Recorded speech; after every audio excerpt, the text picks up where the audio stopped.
to our wood stove. You're a sturdy and a dependable friend, a small cubic stove of great renown, with your cast iron body and your black polished crown. You bring warmth and comfort on a cold winter's night, with your crackling flames that dance and flicker bright. At your warm and cozy fire, sipping our herbal brew. It's all romanticized bullshit. It's hard work that goes into you. For starters, to get a fire going, you need to make sure it's warmer in the chamber than it is in the flue pipe. Why?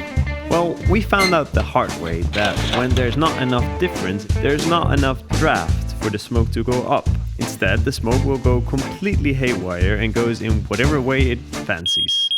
So what just happened there? Don't use your max fan or ventilator while using the wood stove. To prevent this, we begin with opening the door so that the temperature of the room warms up the chamber. To speed up this process, we light a candle inside. Not very practical, is it?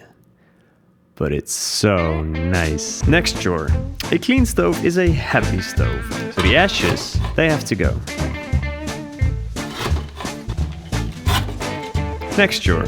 For some reason, the smoke likes to chill where it is coldest, and in this case, it's the glass. I've read some theories about how to keep the glass from getting black, but nothing has worked for us so far. If you have an idea, let us know in the comments. Cleaning the glass is a hard and frustrating job. Wet the paper, dip in ash, rub. Wet the paper, dip in ash, rub. Wet the paper, dip in ash, rub. Spray. Wet the paper, dip in ash, rub. Even if you're rubbing as if your life depends on it, the best you get are some minor openings in the glass. Not very practical, is it? But it's so nice. Next drawer. Time to start the actual fire. You will need a fire lighter of some sort. A lighter, which for some reason is always empty. Small pieces of wood. And unless you want to spend money on these, it's kind of hard to come by. And finally, dry wood. Also kind of hard to come by.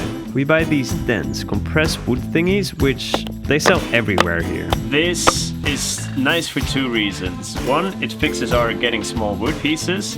And the second, these are so compressed that they just burn a lot longer than a normal log would do. We buy a pack like this for like $7 and it gets us through a week of evening fires.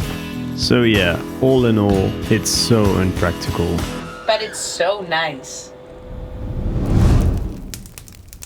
We had to import this cubic grizzly stove all the way from Canada. To spread the heat more efficiently, we also bought this eco van that automatically starts spinning when it heats up. It's actually quite nice because we also use our wood stove to dry our clothes.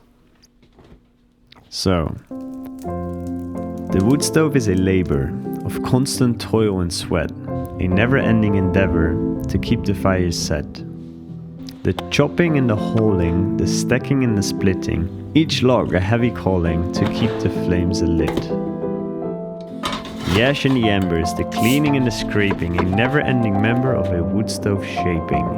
But despite the work and strain, the wood stove is worth it all. For the warmth it brings to sustain is worth the log and hole.